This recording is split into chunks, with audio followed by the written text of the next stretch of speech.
Imaginez-vous debout au bord d'un monde en perpétuelle mutation, où chaque jour apporte de nouveaux développements et défis qui redéfinissent le paysage des nations. Aujourd'hui, embarquons pour un voyage à travers les événements qui se déroulent sur la ligne de front entre la Fédération de Russie et l'Ukraine. Notre exploration commence dans la région du Donbass, près de la ville de Kourachov. Ici, la tempête du 102e régiment de la 150e division russe avance lentement mais sûrement dans le village, se heurtant à une forte résistance ukrainienne depuis plus d'une semaine. Malgré ces obstacles, les forces russes ont progressé, capturant la partie nord de Duchne. Les dernières maisons au nord de la rue principale N15 sont tombées aux mains des Russes, signifiant qu'environ la moitié de Duchne est désormais sous contrôle russe. Cette avancée a déplacé le profil de la ligne de front vers l'ouest de 600 mètres, passant de la zone grise à la zone rouge, indiquant une présence russe accrue. C'est une campagne méticuleuse où chaque mètre gagné témoigne de l'élan implacable des forces russes. Pourtant, dans la partie sud du village, seuls de petits succès ont été enregistrés, comme le montrent les récentes images de drones de la 33e brigade mécanisée ukrainienne, qui montrent des soldats russes à la frontière sud-ouest. Ici, dans une bande de forêt, l'infanterie russe a fait face aux tirs ukrainiens et a subi des pertes, provoquant un déplacement temporaire vers l'ouest de la zone grise. La frontière sud-est du village voit cependant des mouvements d'infanterie russe le long de la forêt, avançant jusqu'à 250 mètres, avec le profil de la ligne de front ajusté en conséquence. Ce champ de bataille dynamique peint un tableau saisissant de la lutte en cours pour le contrôle et le territoire. Pendant ce temps, dans la localité de Drivke, sur le Vovcheflus, la 114e brigade russe a fait des incursions plus profondes avec l'aide de renforts. Les groupes d'assaut russes ont pénétré le centre de la localité, prenant des positions stratégiques parmi les ruines de maisons éparses. Des succès ont été obtenus le long de la route T0515, qui relie Anrivka à Pakrovsk. Les ruines des maisons le long de cette route ont été occupées par les forces russes, leur permettant d'établir un point d'appui.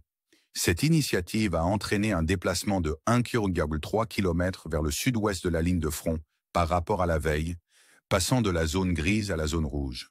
La bataille a maintenant atteint le cœur d'Andriivka, où des combats au corps à corps féroces ont lieu. Les forces ukrainiennes lancent des contre-attaques régulières pour repousser l'infanterie russe de la localité.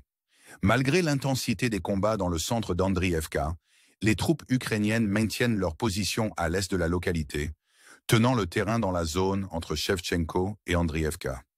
L'armée russe n'a pas sécurisé cette région à ce jour, permettant aux unités ukrainiennes de rester fermes.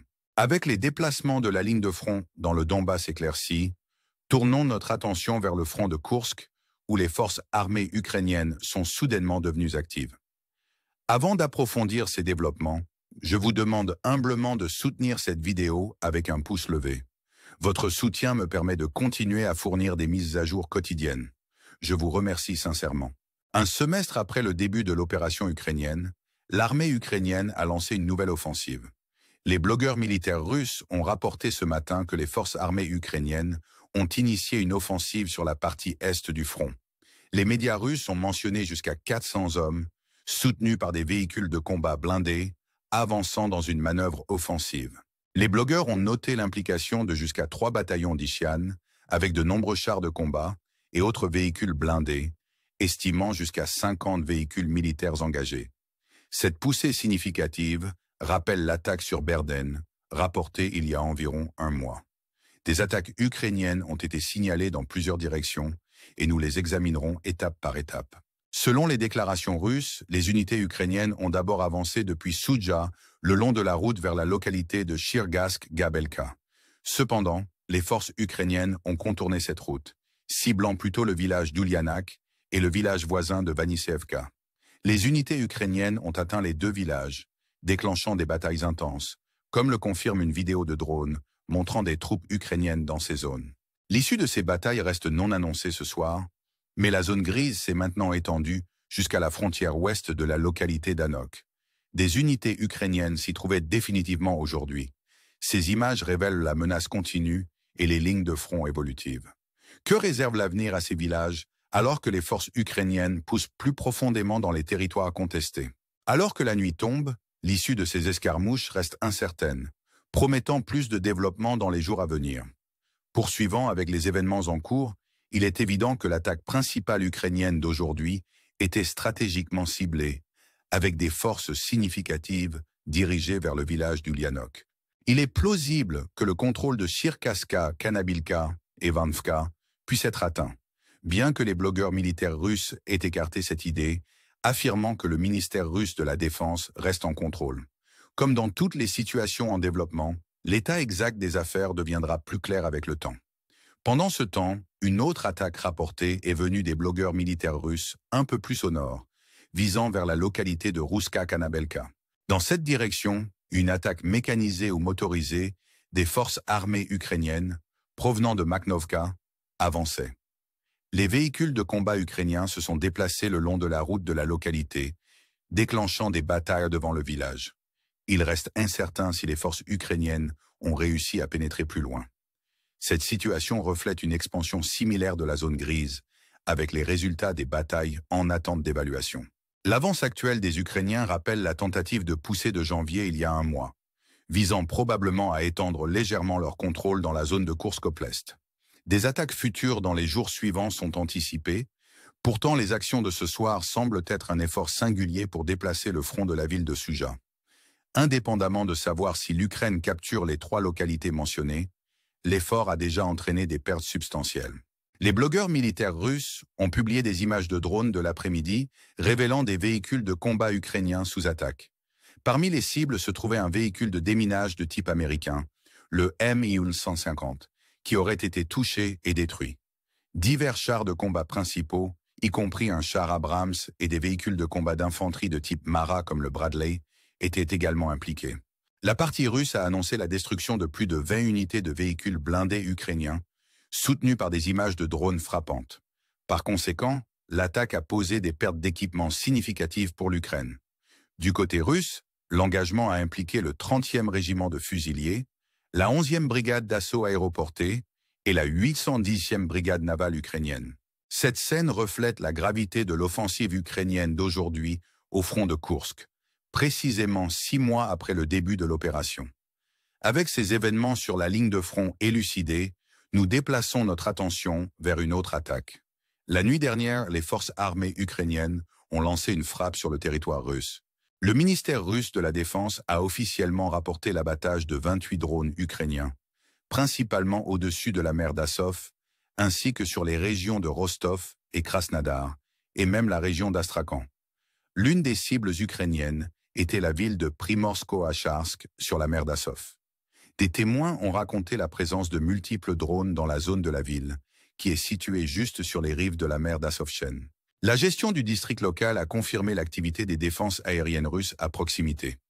Les images des résidents montrèrent de la fumée s'élevant dans la ville, en particulier près de l'aérodrome militaire local. Cependant, des informations détaillées sur les conséquences de l'attaque restent non divulguées par la partie russe, avec seulement des images ou vidéos montrant de la fumée près de l'aéroport. L'état-major général ukrainien a de nouveau annoncé un engagement officiel avec l'aéroport, déclarant que des avions desservant les régions de Kherson et Zaporizhia opèrent depuis cet aérodrome. Des drones Shahid sont régulièrement lancés vers l'Ukraine depuis cet emplacement. Sur la base des images vidéo, on soupçonne que certains entrepôts dans la zone de l'aérodrome ont peut-être été ciblés, mais cela reste spéculatif. Par conséquent, il n'y a pas de détails officiels concernant l'étendue des dommages subis à l'aérodrome. Pendant ce temps, les forces armées russes ont lancé une contre-attaque sur le territoire ukrainien, déployant 67 drones de combat et Bustar de type Shahid 136. De plus, 2 missiles balistiques de type B, Iskander-M, ont été tirés dans la région de Rostov. Les rapports de défense aérienne de ce matin ont cité l'abattage de 55 drones, dont 18 étaient des Bustar. Le sort des autres drones reste non mentionné, mais il est probable qu'ils aient été interceptés et neutralisés, tout comme les 2 missiles. Les emplacements exacts des missiles ciblés sont inconnus, aucune des parties russes ou ukrainiennes ne fournissant d'informations spécifiques. Néanmoins, il était évident que la ville de Kharkiv a été affectée, avec des rapports de dommages substantiels à un grand marché, comme l'indiquent les médias ukrainiens. Les images vidéo révèlent les conséquences, bien que les détails de toute cible militaire restent flous. Avec ces derniers développements en Russie et en Ukraine, discuter en profondeur, tournons-nous vers les nouvelles provenant de la France. Le ministre français de la Défense, Léorne, a annoncé aujourd'hui que les premiers jets de chasse de type Mirage 2000 ont été livrés à l'Ukraine. La livraison de 18 de ces avions avait été précédemment annoncée, et maintenant le lot initial est arrivé en Ukraine. Le nombre exact d'avions n'est pas spécifié, mais ces chasseurs équipent l'armée de l'air ukrainienne de capacités supplémentaires, y compris la capacité de déployer des missiles de type Storm Shadow. De plus, ces avions peuvent renforcer les défenses aériennes lorsque la Russie lance des attaques de missiles et de drones sur l'Ukraine. Aux côtés des chasseurs Mirage, l'Ukraine a également reçu aujourd'hui des chasseurs F-16 supplémentaires. Le nombre exact de ces appareils, livrés par les Pays-Bas, reste inconnu. Ces développements font partie des nouvelles les plus significatives concernant la guerre russo-ukrainienne en cours. J'espère que vous avez trouvé ce rapport à la fois intrigant et éclairant. Si c'est le cas, je serai incroyablement reconnaissant de votre soutien avec un pouce levé sur la vidéo. Votre engagement alimente non seulement ma passion pour fournir ces mises à jour, mais garantit également que vous restez informés des derniers développements. Veuillez envisager de vous abonner à cette chaîne pour recevoir des mises à jour régulières et des perspectives sur la situation évolutive. Alors que nous réfléchissons aux événements d'aujourd'hui, il est clair que les dynamiques du conflit russo-ukrainien sont aussi complexes que difficiles. Les lignes de front mouvantes, les avancées stratégiques et les retraites tactiques peignent tous un tableau d'un conflit qui est loin d'être résolu. Chaque jour apporte de nouvelles histoires de résilience et de détermination des deux côtés, et les enjeux restent élevés alors que l'attention internationale continue de se concentrer sur cette région. La livraison d'aides militaires telles que les chasseurs Mirage 2000 et les F-16 souligne la dimension mondiale de ce conflit, où les alliances et le soutien jouent des rôles cruciaux dans la formation des résultats. L'implication de nations comme la France et les Pays-Bas met en lumière les implications géopolitiques plus larges et l'interconnexion des stratégies de défense nationale. Alors que nous observons ces développements se dérouler, on ne peut s'empêcher de se demander quelle sera la trajectoire future de ce conflit. Comment ces nouvelles capacités affecteront-elles l'équilibre des pouvoirs sur le terrain? Quelles seront les implications à long terme pour la région et le monde en général? En conclusion, je vous invite à réfléchir à ces questions et à envisager le contexte plus large de la paix et de la sécurité mondiale. Que peut-on faire pour favoriser le dialogue et la résolution dans des conflits aussi complexes? Comment pouvons-nous, en tant que communauté mondiale, contribuer à un monde plus pacifique? Vos pensées et réflexions sont précieuses et je vous encourage à les partager dans les commentaires ci-dessous. Merci encore d'avoir regardé et j'ai hâte de vous apporter plus de mises à jour au fur et à mesure qu'elles se produisent. D'ici là, prenez soin de vous et passez une agréable soirée.